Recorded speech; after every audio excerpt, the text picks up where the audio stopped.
All right. Well, I think we'll just get started. And I think people are still joining, but it's okay. So, good afternoon. I'd first want to thank everyone for joining our webinar today. The topic of the webinar is COVID, mainframes, in the cloud. Today's webinar presenter will be Astadia's CTO, Walter Sweat. This webinar is scheduled to be 30 minutes, and if you have any questions, please submit them via the Q&A box in your Zoom window.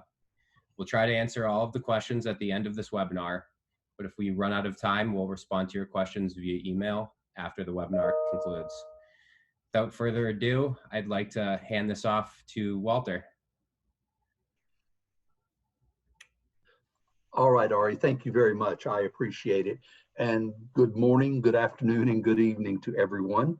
We really appreciate you taking the time out of your busy day to join us on this webinar and to talk about where we are right now with everything going on in the world. Like me, I suspect a lot of you have found your work lives and your home lives turned upside down with everything that's happening. And I thought we'd take kind of a retrospective at where we've come from and what we have to look forward to and things we should be aware of. So I've always heard the phrase that the more things change, the more they stay the same. And I kind of believe that. From a technological point of view, if we look at, where we were several hundred years back when we were just inventing the ability to use steam all the way up through the invention of electricity or the discovery of electricity into the 1900s, when probably the majority of us were beginning to really be active and heavily working in this environment with electronics and the advent of IT, up until where we are today with the digital transformations that are going on. We've covered an awful lot of ground in a relatively short period of time. So things have certainly changed. But at the same time, there have been some consistencies. When we look at the time frame, in the 1700s, there was the Great Plague. 1800s, we went through cholera. In the 1900s, at the end of World War I, the Spanish flu epidemic took over and was a big part of everyone's lives. And today, of course, we have COVID-19. So as I looked at the topic of COVID, the cloud, and the mainframe, what was interesting to me was the fact that, as I said, the more things change, the more they stay the same. I will say, though, that the times are a-changing. We mentioned before that the last pandemic was in 1920. And when we look at technology, now, I can't quite remember this, but I started not too long after this, it feels like. The ENIAC computer was introduced in 1943. Tom Watson from IBM predicted in 1943 that he could foresee perhaps 5 computers being required to run everything that is done for the next 100 years. He may have been off on that by just a little bit, but he did see the fact that computers were going to be an integral part of everything that we do. And in this industry, obviously, computers are a very important part to what we do and our organizations do. From a historical perspective and language-wise, COBOL was introduced back in 1959. The Unisys MCP was introduced in 61, so we're getting a little closer to the current time frame. And CICS, one of the bellwethers of modern transaction processing, was introduced in 1969. So these are facts that probably everyone knows, but I think it's just kind of important to think that in the last 51 years, we have just continued to grow. We certainly have more than 5 computers out there now. And the impact of those epidemics that we saw from the 1700s to the 1900s to today, what I feel we all might agree on is that the impact is much more intense, certainly from a technology perspective, today than it was in the 1900s. A real quick story. I started my career with Napa Auto Parts in Atlanta, Georgia, and we had a manual system back in the day for doing inventory that really involved cards that look like what you're talking about or seeing right here. This system had been in place since the 1920s. I started there in 1973 working on the mainframe. when we started replacing these card type systems. It has been a slow go, but in terms of acceleration, nobody does cards like this anymore. When we look at our current status, today there are over 10,000 mainframes split between IBM and Unisys. I'm sure you all know these metrics, but it's important to know because especially in a time like we're going through right now with COVID, it has an impact on everyone. 87% of all credit card transactions done today go through a computer, and almost all of them through mainframe computers. 29 billion ATM transactions per day. That is a lot. So having the impact that this pandemic has had an impact on all of these things that affect our daily lives. 68% of the world's production workloads handled by a mainframe. And while this last statistic is certainly going to change, 4 billion passenger flights per year, that is still an integral part of everything that we do in our lives. So what I wanted to talk about is what has COVID really done to us? And then we'll talk about what I feel, at least, things we should be aware of as we think about what we can do to be prepared for something like this in the future. Over 26 million people have lost their jobs in the last 10 weeks. That is a sobering and scary number. Something that some of us have been doing for years, working remotely. More people have started to do that. And especially in the IT field, people who've been going into their office every day to work on their mainframe environments have found that they have to work from home now if they still have a job. So being able to understand the technology and the tools that they can use is really important. COVID has had a dramatic impact on that. This one is also a little bit sobering to me. The aging workforce are some of the hardest hit by COVID. So when we were looking at the timelines from before, when we talked about CICS being invented in 1969, I started in 1973, as I said. Many of the people who I started working with have retired or are at the era where they think they're going to start to retire now. And that age group has been extremely challenged by this pandemic. I think we probably all heard stories about the unemployment systems across America and the slowdowns in those mainframe applications and in the environments. And I feel it's not so much the applications as it is perhaps the mainframe environment, but this is something that's affecting everyone. People have lost their jobs and they can't get unemployment. And a lot of that is driven by the technology not being able to handle what COVID has done. And then interestingly, there's been more remote shopping. So transactions in some areas are actually increasing and people have to be able to respond to that. What we have found in a lot of studies is that the organizations that are handling more of the remote shopping now, not all of them even have mainframes, and they, in some cases, have been able to respond more quickly to the challenges that COVID has presented. So that's what COVID has done from my perspective. What I think is important about this is, well, what do we do about it? COVID is here, it is real, it has had an impact on us, both personally and professionally. But from a professional perspective, I think these are the probably most important areas that we need to consider. First, we really need to take a good stop and take a look and feel of where are we? You know, what is our current situation? What has COVID done and what are our challenges? And I think we want to prepare ourselves so that, you know, maybe it won't be 100 years before this occurs again, but if something like this, some kind of catastrophe occurs, what can we do to ensure that the situation we're in today doesn't replicate itself? I also think that it's important that we start to consider how to take advantages of different and available resources that perhaps we haven't done in the past. And as good team members, I think it's important that we try to help to position our organizations to address those lost pandemic earnings where applicable, and they have been substantial, as we all know. So as we look at these items, I have a couple of thoughts I'd like to share with you. In terms of understanding where we are, I think one of the first and foremost things we do is to understand how our mainframe teams have been impacted. I mentioned that a lot of people my age are working from home for the very first time. Have companies started to stop to think about, will these people be coming back?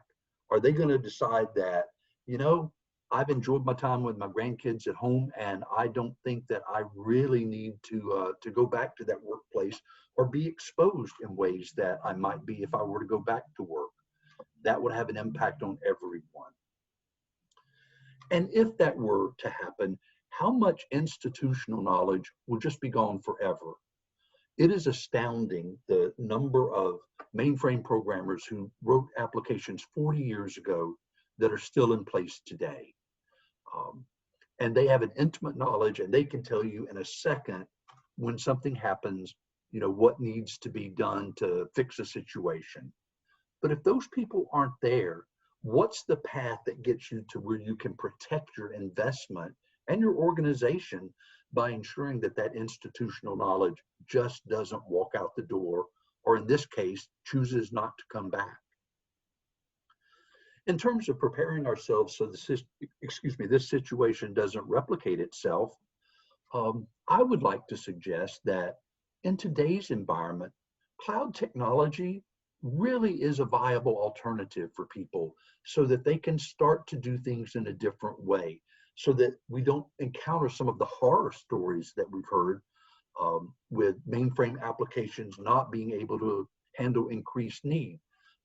I suspect we've all read the stories about the state unemployment systems and what it's been like for them being able to handle increased needs for numbers that they were never designed to handle in the past.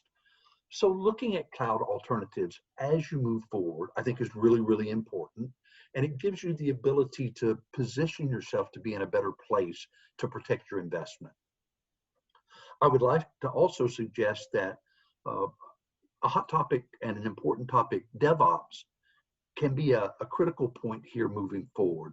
Being able to do things where you can be more agile and more responsive, where you can leverage automated testing, will be important. We talked about the mainframe programmers walking out the door. What about the institutional users who know the applications inside and out, who know how to test, who know the test cases to look for? If they don't come back, then that knowledge is gone forever, and that is a serious loss for any organization. And I'd suggest also that it might be time to move to a different paradigm or to a more flexible development environment. This is a time, whether you stay on the mainframe moving forward or not, just as with DevOps, looking at alternatives for the ways that you can do things is extremely important. And then lastly, people have been financially hard hit. Organizations have been hard hit. I'm in the state of Pennsylvania, and I read an article last week about our toll bridges, the amount of money that they've lost just because they haven't been able to collect. It's a tremendous drain. So as states and the federal government and individual companies start to try to recover from this, anything that they can do to save significant amount of monies, I think, is very important. So let's go through each one of those topics in order if we can. In terms of understanding where you are, I think taking a moment to consider how much really critical information is known by only a few resources. And finding ways to share that information is very, very important. Again, what if those resources don't return? You need to have a plan in place to be able to better position yourself to account for their lack of availability. I think that this is a prime time for every organization to consider updating or getting proper and current system documentation. Having been in this business for a lot of years, it astounds me the number of companies who don't have documentation at all. And that is a way to help protect your investment. And I think considering the impact of change, what does it mean if there have to be changes in your systems. I'll go back to the welfare systems again, where they want to put out, in some cases, extra checks, and people are being told it's going to take 6 months for us to be able to make the changes so that we can get checks to people who are suffering right now. Understanding the impact of that change and finding ways to get there quicker is really important. Real quick point on this one, I found this really interesting in terms of how much critical information is known by a few resources. An example, the state of Vermont, they have 10 programmers total who know how to work with their unemployment system. 10 for the entire state. And there's one gentleman, Mr. Hunter Thompson, who's a division director, who's had to come in and work till midnight every night, working weekends, because he is the only person who knows the true ins and outs of that environment. So what happens if that one person isn't available? That's something we want to protect ourselves from. Ways to do that, there are many tools that are out there that can go through and define for you what your systems look like internally. Kind of the art and the science. We're looking at the science part here where you count components and where you start to look at the interdependencies. This is a case where this is what programs call what other programs and what accesses what files. Then you get into the science of understanding, if I make a change, what is the impact of that?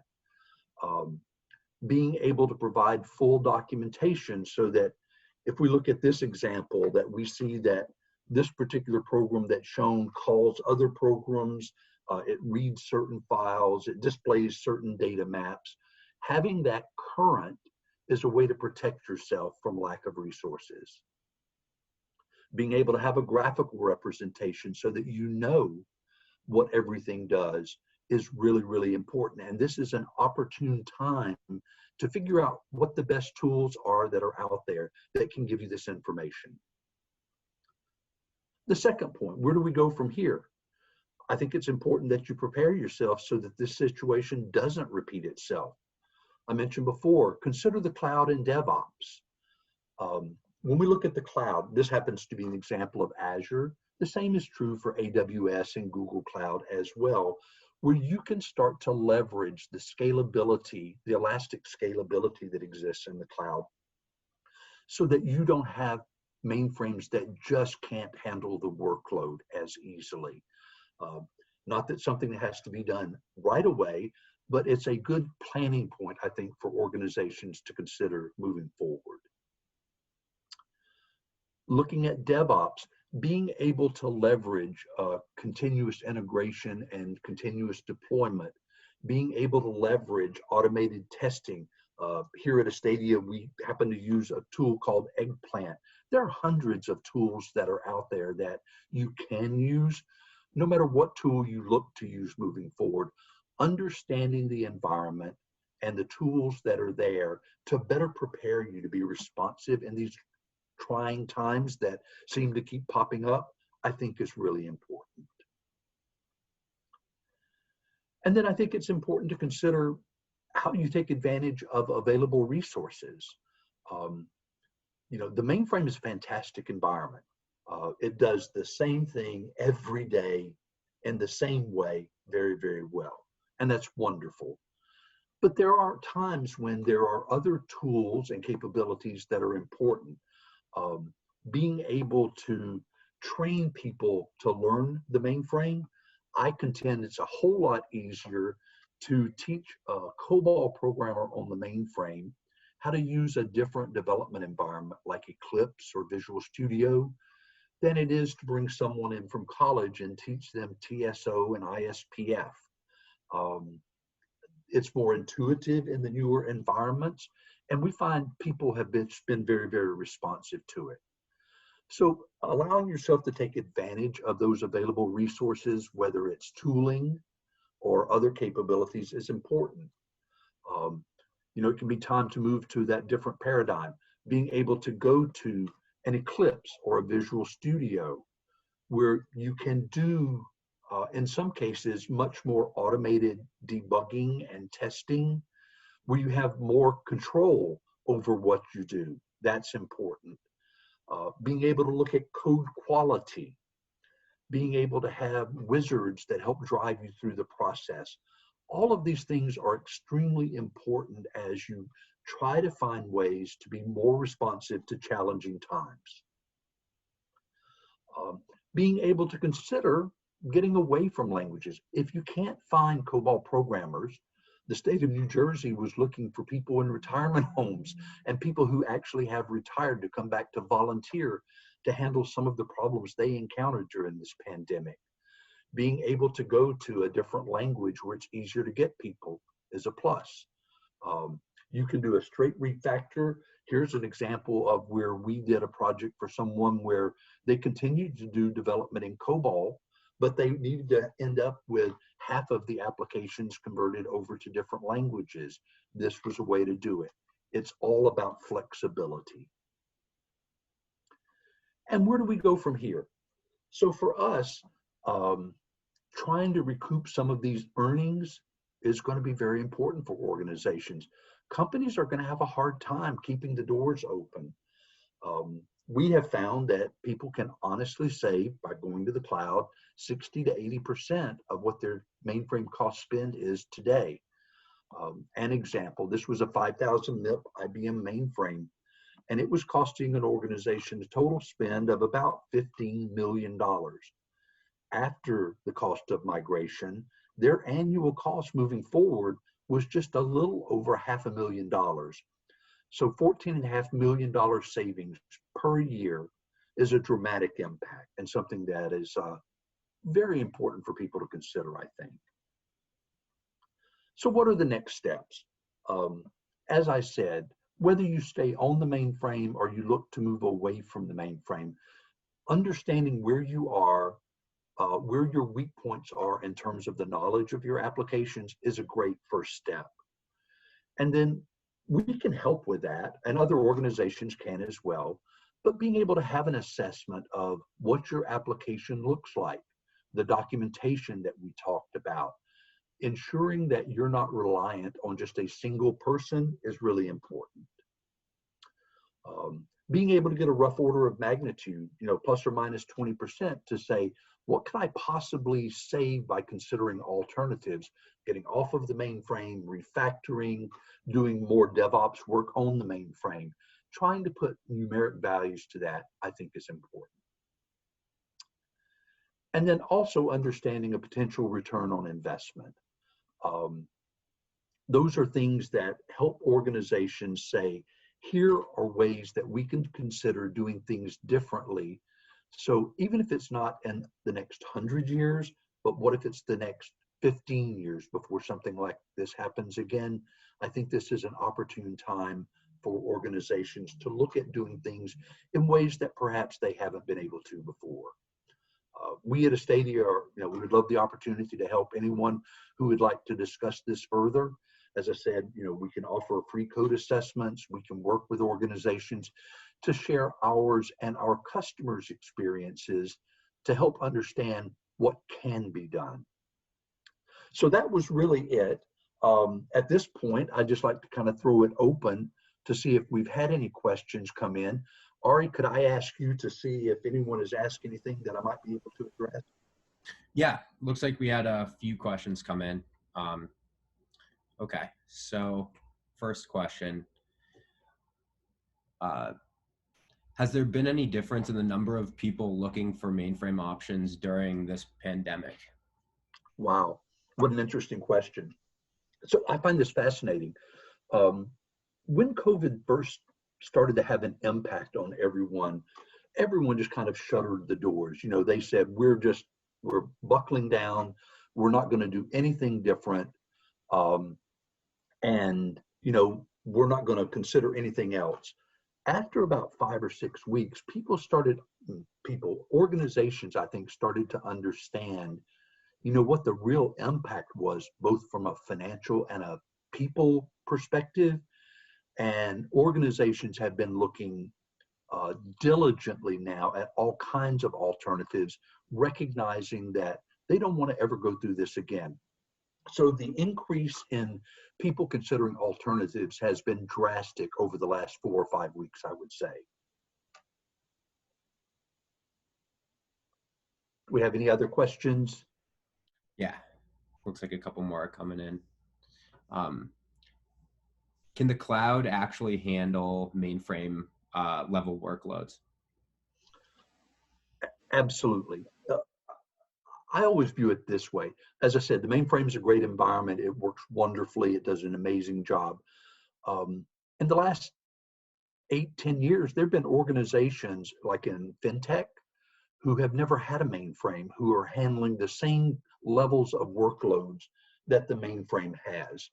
Um, you have to maintain the environment in the cloud with the same intensity that you maintain your mainframe, which you would want to do, so that you get those 5, 9 levels of accessibility and capability. But as long as you do, our experience has been that yes, the cloud can support that. Great. So we've got a couple more questions too. What type of mainframes do you handle? Unisys, IBM, Honeywell, other? What mainframe languages do you handle other than COBOL and Mapper? Okay, great. So we at Astadia have focused on Unisys and IBM Z series. We also have capabilities with the I series. COBOL PL1, we work with our network of partners when we encounter things that are kind of out of those sweet spots. So we would work with assembler, COBOL PL1. We also have capabilities for IMS, IDMS, natural. Almost every technology that you can think of, we have encountered over the years. And we rely on our rich ecosystem of partners to kind of be the best of breed solutions to be able to address each one of those so that an organization has a cohesive solution moving forward.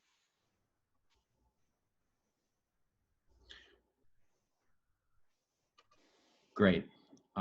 Yeah, we've got a lot of questions, so let's if, if we can't get to them all, I hope everyone will understand we will try to get to as many as we can, but that we will send out answers to any questions that we got so that we address everything that came up. Definitely. Yeah. So one more question. Okay. More companies consider keeping COBOL or converting it to something else? Interesting question. It has been a split. I'd say it's evolutionary, and it's probably 50-50 today, in my opinion. Historically, people had plenty of COBOL programmers, so they wanted to keep COBOL because of that knowledge that those COBOL programmers had, the understanding of the business rules inside of their environments. As older folks have started to retire, more and more companies now have started to see a need for them to be able to convert to different languages. We like to think that there is no one perfect solution. What's right for one company might not be right for another. So understanding the business functionality, the technical challenges that are there, each opportunity is unique. And that's why it's important, I think, for companies to really talk to organizations who've been through this mainframe migration and modernization process to learn what the bumps and bruises really are. Great. Yeah. So it's looking like we're out of time here. We do have a lot of questions that we got, and we will definitely make sure that we follow up with all of these questions after the webinar concludes. All right. Well, I would like to thank everyone again for taking the time out of your busy days. We appreciate it, and we know that these are indeed challenging times, and we hope we're all out of this soon and back to whatever normal will be moving forward. And if there's any way that we here at Astadia can help you, we would love the opportunity. Thank you all again, and have a great rest of your day.